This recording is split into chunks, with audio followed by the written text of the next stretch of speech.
Assalamualaikum warahmatullahi wabarakatuh. Waalaikumsalam warahmatullahi wabarakatuh.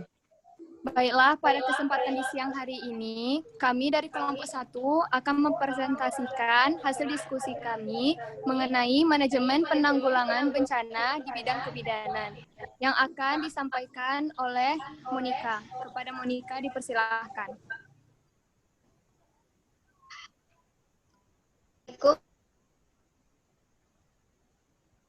Waalaikumsalam warahmatullahi wabarakatuh. Baiklah, di sini saya perwakilan dari kelompok 1 akan menyampaikan hasil diskusi kami yang berjudul Gambaran Situasi Remaja pada Situasi Darurat Bencana. Remaja pada situasi pengungsian. Remaja memiliki kemampuan adaptasi lebih baik terhadap situasi baru dibandingkan dengan orang tua. Remaja beradaptasi dalam sistem tertentu lebih cepat untuk memahami dan mematuhi kebutuhan mereka. Hal-hal yang perlu diperhatikan, yang pertama yaitu remaja membutuhkan waktu untuk memiliki hubungan dekat yang khusus.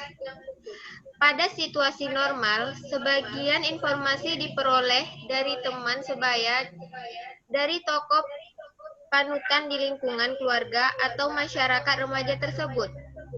Petugas kesehatan kemungkinan dapat menjadi tokoh panutan penting bagi remaja. Pengaruh potensial ini harus disadari oleh petugas kesehatan. Yang kedua, remaja sering tidak memiliki orientasi masa depan yang jelas. Hal ini dapat diperburuk oleh status mereka sebagai pengungsi. Kegiatan yang memberikan kesempatan bagi remaja untuk melihat masa depan akan membantu mereka dalam mempertimbangkan kegiatan seksual yang tidak aman. Dan mereka harus bertanggung jawab atas kegiatan yang telah mereka lakukan. Yang ketiga, perilaku remaja di daerah pengungsi mungkin tidak menjadi subjek perhatian yang sama dengan kondisi normal. Perpisahan dari orang tua dan tradisi dapat menyebabkan situasi yang kurang terkontrol secara sosial. Hal ini menyebabkan resiko yang lebih tinggi terhadap kehamilan remaja. Infeksi menular seksual atau IMS, menyalahgunakan obat, kekerasan, dan sebagainya. Yang keempat, remaja tidak homogen. Maksud dari remaja tidak homogen ini adalah kebutuhan remaja sangat bervariasi sesuai usia, jenis kelamin, pendidikan, status, pernikahan, dan karakteristik psikososial. Remaja wanita lebih rentan terhadap masalah cash flow umum daripada laki-laki, dan mereka menanggung hampir semua konsekuensinya. Remaja berusia 10-14 tahun memiliki kebutuhan yang berbeda dengan kelompok yang berusia 16-18 tahun. Beberapa budaya mengharapkan pernikahan seorang gadis berusia 14 tahun, sedangkan menurut budaya lain hal ini tidak dapat diterima. Yang kelima, periode alam perkembangan remaja yang terjadi pada usia 10-12 tahun untuk perempuan dan 12-15 tahun untuk laki-laki. Pada masa ini terjadi pematangan alat reproduksi yang ditandai dengan menstruasi pada perempuan dan mimpi basah pada laki-laki. Petugas kesehatan dapat memberi kejelasan untuk menjaga kebersihan mereka selama menstruasi dan menghindari kegiatan seksual sebelum menikah. Yang kelima, di negara tingkat prevalensi IMS atau HIV tinggi, remaja merupakan kelompok yang paling rentan. Ketidakberdayaan perempuan atas kehidupan seksual dan reproduksi mereka menyebabkan mereka memiliki resiko yang lebih tinggi terhadap kehamilan yang tidak diinginkan, aborsi yang tidak aman, infeksi IMS atau HIV, semua ini sering terjadi di masalah pengungsian. Permasalahan kesehatan jiwa. Permasalahan terkait kesehatan jiwa yang sering terjadi di lokasi bencana meliputi 3 aspek.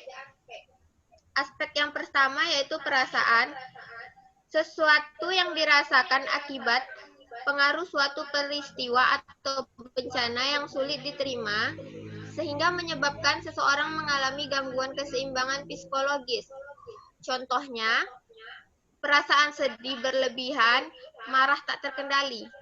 Yang kedua, aspek pikiran, gangguan kemampuan menghubungkan keadaan mental diri sendiri untuk memahami suatu kejadian secara proporsional.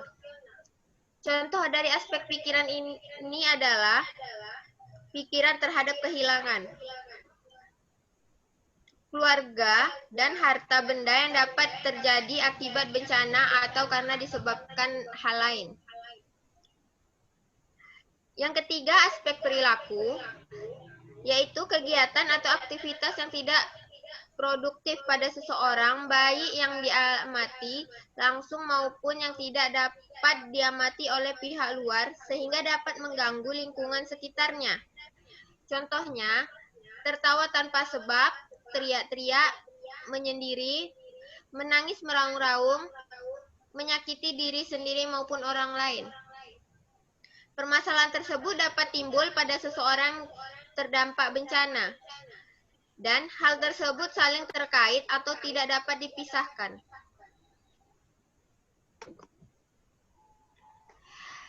Yang selanjutnya, reaksi segera.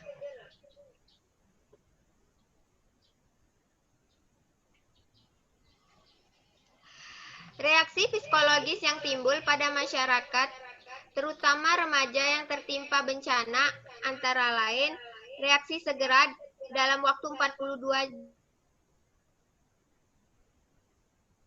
yaitu tegang, cemas, panik, kaget, linglung, syok, tidak percaya, gelisah, bingung, menangis, dan lainnya.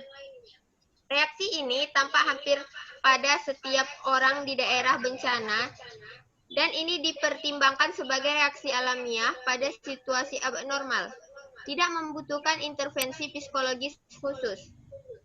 Yang kedua, reaksi terjadi dalam hitungan hari sampai 2 minggu setelah bencana, yaitu ketakutan, waspada, siaga berlebihan, mudah tersinggung, marah, tidak bisa tidur, khawatir, sangat sedih, flashback berulang, atau ingatan terhadap peristiwa yang selalu datang berulang dalam pikiran. Semua itu adalah reaksi alamiah dan hanya membutuhkan intervensi psikososial. Yang ketiga, terjadi kira-kira 3 minggu setelah bencana. Reaksi yang sebelumnya ada dapat menetap dengan gejala seperti gelisah, perasaan panik, kesedihan yang mendalam berlanjut, pikiran pesimistik yang tidak realistik, tidak melakukan aktivitas keluar, isolasi, perilaku menarik diri, kecemasan dengan manifestasi gejala fisik seperti palpitasi atau jantung berdebar-debar, pusing, mual, lelah, sakit kepala. Baiklah, hanya sekian presentasi dari kelompok kami. Saya kembalikan kepada moderator. Baik, terima kasih kepada Saudara Monica yang sudah menyampaikan presentasi dengan baik. Saya Siti Nurfadila Iswan, selaku moderator, pamit undur diri. Terima kasih atas perhatiannya. Lebih dan kurang mohon maaf. Assalamualaikum warahmatullahi wabarakatuh. Waalaikumsalam Waalaikumsalam warahmatullahi wabarakatuh.